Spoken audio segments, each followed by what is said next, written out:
அவர் ஏதோ சொல்லியிருக்காரு, என் பையனை பார்த்துக்கணும், குடும்பத்தில் ஏராளமான பிரச்சனை இருக்குன்னு. எல்லாருக்கும் தான் பிரச்சனை இருக்குது, யாருக்கு தான் பிரச்சனை இல்லை? அப்போ அதுக்காக இந்த மாதிரி பண்ண சொல்லுதா? அப்போ அவங்க ரசிகர்கள்லாம் என்ன நினைப்பாங்க?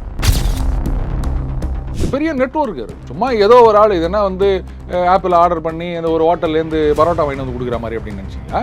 இது பின்னாடி எத்தனையோ பேர் இருப்பாங்க, எவ்வளோ பெரிய இதெல்லாம் இருப்பாங்க. அதில் வேற ஏற்கனவே ஒருத்தர் வேற அவர் ஏதோ கொடுக்குறாரு, இவர் ஏதோ ஃப்ரெண்டோட போகிறாரு, அங்கே காதலி பார்த்துடுறாங்க. அதுக்கப்புறம் அங்கே அந்த ஐடியில் வேலை செய்கிற பெண்கள் அவங்களாம் வர இதை அடிச்சுப்பாரு, இதை அடிச்சுப்பாரு.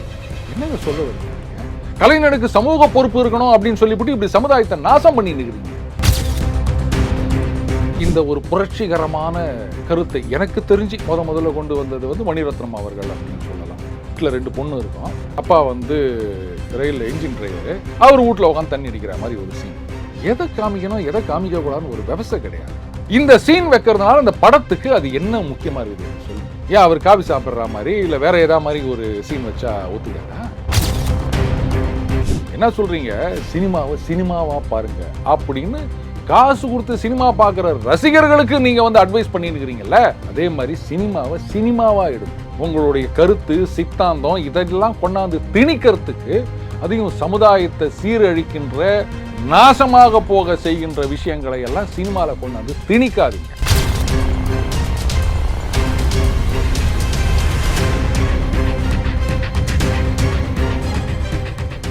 ரியல் ஒன் நண்பர்கள் உறவுகள் அனைவருக்கும் வணக்கம். பல்வேறு முக்கியமான தகவல்கள் செய்திகளை நம்முடைய உறவுகளுடன் பகிர்ந்து கொள்ள இணைந்திருப்பவர் டெய்லி பஞ்ச் அருண் அவர்கள். வணக்கம் சார். வணக்கம் சிவா. இப்போ வந்து தமிழ் சினிமா உலகம் கோலிவுட்டையே கதிகலங்க வைக்கக்கூடிய நிகழ்வு வந்து நடிகர் ஸ்ரீகாந்த் அவர்கள் போதைப் பொருள் விவகாரம் கைது செய்யப்பட்டிருக்காங்க. 15 நாள் நீதிமன்ற காவலில் வைக்கப்பட்டிருக்காங்க. இந்த சம்பவ நிகழ்வை எப்படி பார்க்குறீங்க? நிஜமாகவே எனக்கு வந்து மனசை பேசிக்குதுங்க. அதாவது சினிமா நடிகர்கள் தான் வந்து இன்றைக்கு பல இளைஞர்களுக்கு ஒரு ஐடியல். அவங்கள பார்த்து தான் ஒவ்வொருத்தரும் ஒரு நடிகர் பின்னாடி அப்படின்னு போயிட்டு இருக்கோம். அவங்களே என்ன ஜஸ்டிஃபிகேஷன் சொல்லுவீங்க நீங்கள்? எனக்கு சொல்லுங்கள். இதில் வந்து இன்னும் சிலர் பல குற்றச்சாட்டுகளை எல்லாம் வச்சுருந்தாங்க. அந்த ரேவ் பார்ட்டி அப்படின்வாங்க, அதுன்னுவாங்க, என்னென்னோ சொல்கிறாங்க. நம்ம பசங்களை நாம் தான் வந்து உஷாராக பார்த்துக்கணும். இன்றைக்கி வந்து இந்த வெளிநாட்டு பாணியில் நம்ம என்ன பண்ணுறோம், ப்ரைவசி அப்படின்னு சொல்லிட்டு பசங்களுக்கு தனி ரூம். நாங்கள்லாம் வந்து எல்லாரும் ஒரே மொத்தமே 2 ரூம், ஒரு கிச்சனு, ஒரு ஹால், அவ்வளோதான் ஊடுன்னு இருந்தது. எல்லாரும் அந்த ஹாலில் தான் படுத்துப்போம். இப்படித்தான் இருந்தது குடும்பன்றது. ஆனால் இன்றைக்கி வசதி வாய்ப்புகள் பெருக பெருக 8வது படிக்கும்போதே இல்லை 6வது படிக்கும்போதே, இன்னும் சில பைத்தியங்க வந்து 2வது 3வது படிக்கிற குழந்தைங்களுக்கே தனி ரூம்னு கொடுத்து விட்டு போடுறாங்க. அந்த ரூமில் அவங்க என்ன பண்ணுறாங்கன்னு தெரியாது. எல்லாரும் ஒன்றா இருந்தால் தானே, ஃபேமிலியாக பேசின்னு இருந்தால் தானே பையன் என்ன பண்ணுறான் ஏது அப்படின்றது நமக்கு தெரியும். அவன் ரூமில் போனோன்னா கூட மே கமின் டொக்குன்னு கதவை தட்டுறது. யார் ரூமுக்கு யார் கதவை தட்டுறது? இந்த தேவையில்லாத குப்பைகளை எல்லாம் நம்ம மேல்நாட்டிலேருந்து நம்ம இறக்குமதி பண்ணிகிட்ருக்கோம். இது வந்து ஒரு நிஜமாகவே உபயோகப்படுத்தி இருந்தார் அப்படின்னு சொன்னால் அதுக்கு சட்டப்படி என்ன தண்டனையோ அந்த கடுமையான தண்டனையை கொடுத்தே ஆக வேண்டும். எந்த லீனியன்ஸையும் காமிக்கக்கூடாது. அவர் ஏதோ சொல்லியிருக்காரு, என் பையனை பார்த்துக்கணும், குடும்பத்தில் ஏராளமான பிரச்சனை இருக்குன்னு. எல்லாருக்கும் தான் பிரச்சனை இருக்குது, யாருக்கு தான் பிரச்சனை இல்லை? அப்போ அதுக்காக இந்த மாதிரி பண்ண சொல்லுதா? அப்போ அவங்க ரசிகர்கள்லாம் என்ன நினைப்பாங்க? அவங்கள பார்த்து இருந்தவங்களாம் அப்போ அவரே அது மாதிரி பண்ணுறாரு அப்படின்னு நினச்சிட்டாங்கன்னா என்ன பண்ணுறது? தப்பு இல்லையா அது? இதை எந்த விதத்துலையும் அனுமதிக்க முடியாதுங்க. ஆனால் ஒன்று, இது ஏதோ உபயோகப்படுத்தினவங்க அப்படின்றது மட்டும் இல்லாமல் இது பெரிய நெட்வொர்க் இருக்கும். சும்மா ஏதோ ஒரு ஆள் இதனா வந்து ஆப்பிள் ஆர்டர் பண்ணி அந்த ஒரு ஹோட்டல்லேருந்து பரோட்டா வாங்கி வந்து கொடுக்குற மாதிரி அப்படின்னு நினச்சிங்களா? இது பின்னாடி எத்தனையோ பேர் இருப்பாங்க, எவ்வளோ பெரிய இதெல்லாம் இருப்பாங்க. அதில் வேற ஏற்கனவே ஒருத்தர் வேற அரெஸ்ட் பண்ணி உள்ளே போட்டாங்க. அது என்ன ஆச்சு அப்படின்னு தெரியல. ஞாபகம் இருக்கா? ஜாபர் சாதிக். ஸோ அந்த மாதிரி நோய் நாடி நோய் முதல் நாடி அப்படின்ற மாதிரி இதுக்கு பின்னாடி பெரிய கும்பல் நிச்சயமாக இருக்கும். ஒட்டுமொத்தமாக தூக்கி உள்ளே போடணும். ஏதோ 2 நடிகர்கள் அவங்களுக்கு விற்றவங்க. இதில் இந்த சினிமா துறையை மாதிரி மக்களை கெடுக்கிற ஒரு துறை வேறு எதுவுமே கிடையாது சிவா. நான் ஏன் வயிறு எறிஞ்சு சொல்கிறேன் அப்படின்னா, ஒரு சமீபத்தில் ஒரு நல்ல நடிகர் மணிகண்டன்,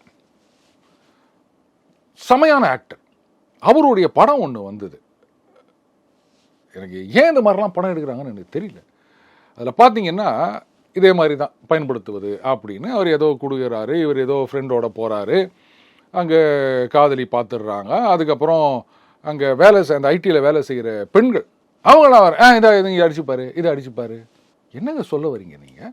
கலைஞனுக்கு சமூக பொறுப்பு இருக்கணும் அப்படின்னு சொல்லிவிட்டு இப்படி சமுதாயத்தை நாசம் பண்ணி நிற்கிறீங்களே. யோசிக்க வேணாம் அந்த படம் எடுக்கிறதுக்கு முன்னாடி? இப்படியே சமுதாயத்தை நாசம் பண்ணிவிட்டு நாங்கள் என்னங்க பண்ணுறது? எங்களை பார்த்து யாரும் கெட்டு போகல, நாங்கள் சமுதாயத்தில் இருக்கிறத தான் நாங்கள் காமிக்கிறோம் அப்படின்னு இவங்க சொல்கிறாங்க. ஜனங்க என்ன சொல்கிறாங்க? அது பாருங்க, அவங்க தான் சொல்லிட்டாங்களே சமுதாயத்தில் நடக்கிறத தான் காமிக்கிறோம் அப்படின்னா, அப்போ எல்லா வீட்லேயும் அதான் நடக்குது, அதை தான் நாங்களும் பண்ணுறோம் அப்படின்னு. இது மட்டும் இல்லை, இந்த வீட்டுக்குள்ளேயே உட்காந்து சரக்கு அடிக்கிறது அப்படின்னு, இது வந்து மலையாள படங்களில் நிறைய வருங்க. அது வந்து ஒரு ட்ரெடிஷனாகவே ஆக்கி போட்டாங்க. அவங்க வீட்டில் வந்து அப்பா அம்மாவன் தண்ணி அடிக்கிறதுன்றதெல்லாம் கூட ஒரு படத்தில் நான் பார்த்துருக்கேன். அப்பா கிட்ட தண்ணி அடிக்கிறது காசு கேட்பான், நல்ல சரக்கு வேணும் அப்படின்ட்டு அதிக காசு கொடுக்குறாரு. இப்படிலாம் வந்து சீன் வைக்கிறாங்க. இந்த ஒரு புரட்சிகரமான கருத்தை எனக்கு தெரிஞ்சு முதல்ல கொண்டு வந்தது வந்து மணிரத்னம் அவர்கள் அப்படின்னு சொல்லலாம். வீட்டில் 2 பொண்ணு இருக்கும். அப்பா வந்து ரயில் என்ஜின் டிரைவரு, அவர் வீட்டில் உட்காந்து தண்ணி அடிக்கிற மாதிரி ஒரு சீன். எதை காமிக்கணும் எதை காமிக்கக்கூடாதுன்னு ஒரு விவசாய கிடையாதா? இந்த சீன் வைக்கிறதுனால அந்த படத்துக்கு அது என்ன முக்கியமாக இருக்குது எனக்கு சொல்லுங்கள். ஏன் அவர் காபி சாப்பிட்ற மாதிரி இல்லை வேற ஏதாவது மாதிரி ஒரு சீன் வச்சா ஒத்துக்காதா? இப்படி சினிமாவெல்லாம் கெடுத்துப்புட்டு அப்புறம் நாங்கள் வந்து கருத்து சொல்கிறோம், நாங்கள் வந்து அப்படியே புரட்சிகரமான இதெல்லாம் பண்ணுறோம் அப்படின்னு சொல்லிட்டு இருந்தால், எது வந்து பளிச்சுன்னு மக்களை நாசம் பண்ணுதோ அதுதானுங்க கண்ணில் தெரியும். முதல்ல சினிமா துறை திருந்தணும் சிவா. இப்போ மணிரத்னம் அப்படின்னு சொல்லும் போதுதான் சற்று முன் தான் இயக்குனர் மணிரத்னம் அவர்களை பொறுத்த வரைக்கும் தக் லைஃப் படம் குறித்து வந்து மன்னிப்பு கேட்டிருக்காங்க. ரசிகர்களுக்கு பெரிய ஏமாற்றத்தை கொடுத்துருக்கேன், ஒரு நாயகன் படம் போல இந்த படம் இருக்கும் அப்படின்னு சொல்லி ரசிகர்கள் எதிர்பார்த்து வந்தாங்க. ஆனால் அந்த அளவுக்கு இந்த படம் அமையலை அப்படின்னு சொல்லி மன்னிப்பு கேட்டிருக்காங்க. இதில் கவனிக்கப்பட வேண்டிய விஷயம் என்ன அப்படின்னா, நானும் நடிகர் கமலஹாசன் அவர்கள் சார்பாகவும் மன்னிப்பு கேட்டுக்கிறேன் அப்படின்னு சொல்லி 2 பேருமே மன்னிப்பு கேட்டுக்கொள்கிறோம் அப்படின்னு சொல்லி கேட்டிருக்காங்க. இதை எப்படி பார்க்குறீங்க? அப்போ இதுக்கு முன்னாடி ஒரு 2-3 படம்லாம் எடுத்தாங்க, சரியான டுபாகூர் படமாக இருந்தது, அதுக்கெல்லாம் எப்போ மன்னிப்பு கேட்பாரு? இவரே தாங்க எடுத்தார். அந்த படம்லாம் எவ்வளோ குப்பையாக இருந்ததுன்னு தெரியும். அதையும் பார்த்து ஏமாந்தவங்க இருப்பாங்க, அவங்களுக்கும் சேர்த்து ஒரு மன்னிப்பு கேட்டுட்டா நல்லாயிருக்கும் அப்படின்னு நினைக்கிறேன். இதுக்கு மட்டும் ஏன் அப்போ அதுக்கு இன்னும் ஒரு 2 வருஷம் கழிச்சு கேட்பாங்களா? படம் நல்ல படமாக எடுங்க. இன்றைக்கி இப்படி தாங்க ஆகிப்போச்சு, ஒரு கான்ட்ரவர்சியை வச்சு படத்தை ஓட்டுறது அப்படின்னு. இப்போ சமீபத்தில் இன்னொரு படம், இதை இது பண்ணிடலான்னு நினைக்கிறியா, அதை பண்ணிடலான்னு நினைக்கிறா, நான் யார் தெரியுமா? எங்கே போய் கம்பு சுற்றுறீங்க? படம் நல்லா இருந்ததுன்னா ஓடப்போகுது, இல்லைன்னா குப்பையில் போட போகிறாங்க. இந்த மாதிரிலாம் நீங்கள் உதார் விட்டுக்குன்னு ரசிகர்களை உசுப்பேற்றி விட்டு இன்றைக்கி படமே இப்படி தானே எடுத்துன்னுக்கிறாங்க. ஆடியன்ஸ் அப்படின்னா ஃபேமிலி ஆடியன்ஸ், குடும்பத்தோடு அவன் வந்து படம் பார்த்தா தான் படம் ஓடும். இன்றைக்கி அப்படி கிடையாது. சார் இந்த நடிகரா, சிவாவா, ஓகே உங்களை சொல்கிறேன், அப்போது சிவாவோட ரசிகர்களுக்கு இதான் சார் பிடிக்கும், இப்படி சீன் வைங்க சார். இப்போ அந்த ரசிகர்கள் மட்டுமே வந்து பார்க்கணும் அப்படின்னா படம் எங்கே சக்ஸஸ் ஆகும்? அந்த ரசிகர்களே கழுவி ஊற்றுறான் இன்றைக்கி. அதில் இன்றைக்கி என்ன பண்ணுறீங்க, பில்டப் பண்ணுறீங்க. இந்த படத்தில் வந்து 4 பேர் அடிக்கிறீங்களா, அடுத்த படத்தில் 10 பேர் அடிக்கணும், அடுத்த படத்தில் 100 பேர் அடிக்கணும். நான் நடக்கிற காரியமாங்க இது. அப்புறம் ரசிகனே காரி தூப்பிட்டு போன பிறகு சரி ரைட்டு இப்போ வந்து மன்னிப்பு கேட்டார் அப்படின்னு சொல்கிறீங்க. இப்போ அடுத்த படத்தை நல்ல படமாக எடுப்பாரா? நீங்கள் மன்னிப்பெல்லாம் கேட்க வேணாங்க, அடுத்த படமாவது படமாக எடுங்க.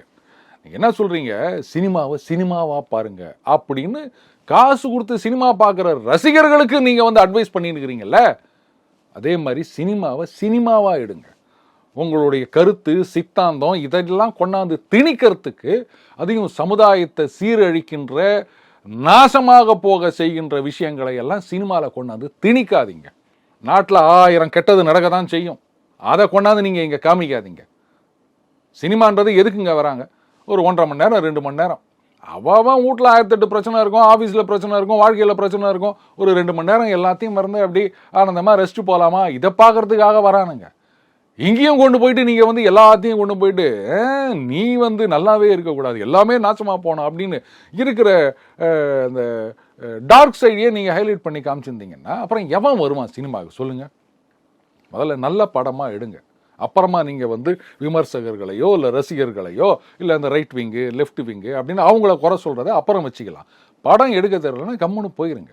இப்போ இதில் கவனிக்கப்பட வேண்டிய விஷயம் என்ன அப்படின்னா, மணிரத்னம் அவர்களை பொறுத்த வரைக்கும் கமல் சார்பாகவும் இங்கே மன்னிப்பு கேட்டிருக்காங்க. அதாவது கமல் நேரடியாக கேட்கல, கமல் சார்பாகவும் ஒரு மன்னிப்பை முன் வச்சிருக்காங்க.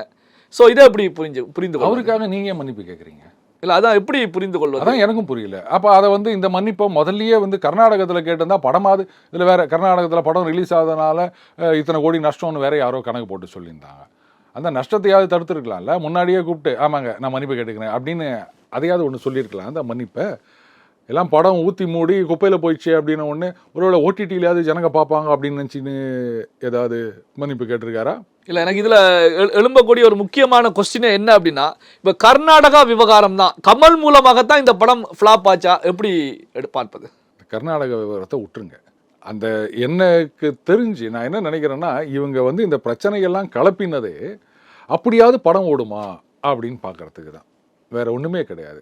இப்போ அந்த தனுஷ் அந்த லான்ச்சில் என்ன பேசிட்டு போனார், யாரும் உங்கள் படத்தை போய் தடுத்து நிறுத்த போகிறாங்க, எங்களுக்கு என்ன இதான் வேலையா, ஊ அப்படி இப்படின்னு பேசின உடனே பார்த்தீங்களா ரசிகர்கள்லாம் அப்படியே வீறு கொண்டு இருந்து, இப்போது அந்த தக் லைஃப் படத்துக்கு ஒரு கமல் ரசிகர் போட்டிருந்தார், இவங்கெல்லாம் இப்படிலாம் பேசி நிற்கிறாங்க, இதுக்காகவாது நான் இந்த படத்தை 10 தடவை பார்ப்பேன் அப்படின்னாரு.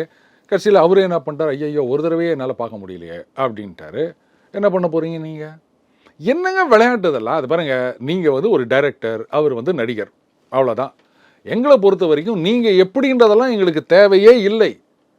படம் நல்லா இருக்கா நான் போய் பார்க்க போகிறேன், அவ்வளோதான். பாருங்க, சொல்லப்போனால் நான் வந்து ஒரு தீவிர கமல் ரசிகர். அது சினிமாவில் மட்டும்தான். அதுக்காக வெளில வந்தால் நான் அவங்கள வந்து தூக்கி வச்சு கொண்டாடுவேன் அப்படின்லாம் நினைக்காதீங்க. அது எனக்கு தேவையும் இல்லை. சினிமாவில் நீங்கள் என்ன நடிக்கிறீங்க அதுதான். அதுவும் வந்து கமல் ரசிகர் அப்படின்றதுக்காக அவர் நடித்த எல்லா படத்தையும் வந்து ஆஹா ஓஹன்னு சொல்லணும்னு அவசியம் கிடையாது. அந்த படம் நல்லா இருக்கா, அவ்வளோதான். இதே வந்து தெலுங்கில் ஒரு படம் பண்ணியிருந்தாங்க, சிங்கிதம் சீனிவாச ராவ் அவர்களோட பாசமலர்ன்ற பேரில் தமிழில் டப் பண்ணி விட்டாங்கன்னு நினைக்கிறேன். படம் பார்த்துட்டு 1/2 மணி நேரத்தில் தலை தெறிக்க ஓடி வந்துட்டேன், கதவு திறக்க மாட்டேன் அப்படின்ட்டான். திறகலன்னா அவ்வளோதான், நான் கடுப்பாயிருவேன், ஜாகிரதை, நீங்கள் திரும்பி வரக்கூடாதுண்ணா. ஏய் வரக்கூடாதுன்னா ஓடுறேன், ஏன்டா உள்ளே வச்சு சாவடிக்கிற அப்படின்ட்டு ஓடி வந்தேன். அப்படி ஒரு கேவலமாக எடுத்திருந்தாங்க அந்த படத்தை. அதில் வந்து அந்த வள்ளி படத்தில் நடிச்சிருந்தாங்கல்ல ஹீரோயின், அவங்க நடிச்சிருந்தாங்க. இவர் வந்து ஏதோ தலையில் இப்படி வந்து ஒரு மாதிரி அந்த மீனவர்கள் போடுகின்ற குள்ளாய், அது இந்த காலத்தில் யாரும் போடுறது கிடையாதுங்க, அந்த ஓலையில் ஒரு தொப்பி மாதிரி, அதெல்லாம் போட்டுக்கின்னு பாட்டு கேவலம், படம் கேவலம், அது என்னதான் எடுத்தாங்கன்னு எனக்கு தெரியல. ஸோ நான் அவருடைய ரசிகர்னாலே அதை எல்லாத்தையும் பார்க்கணும் அப்படின்னு எனக்கு அவசியம் கிடையாது இல்லையா. அந்த மாதிரி தான் படம் நல்லா இருக்கணும், அவ்வளோதாங்க. இதுதாங்க எனக்கு தேவை. இதில் வந்து மன்னிப்பு கேட்டேன், சரி விடுங்க, அதுக்காகலாம் நாங்கள் வந்து ஓடிடிலாம் பார்க்க முடியாது. மன்னிப்பு கேட்டாலும் கேட்காட்டாலும் அது குப்பை தான். பல்வேறு முக்கியமான தகவல்கள், செய்திகளை நம்முடைய உறவுகளுடன் பகிர்ந்து கொண்டதற்கு நன்றி சார். நன்றி சிவா.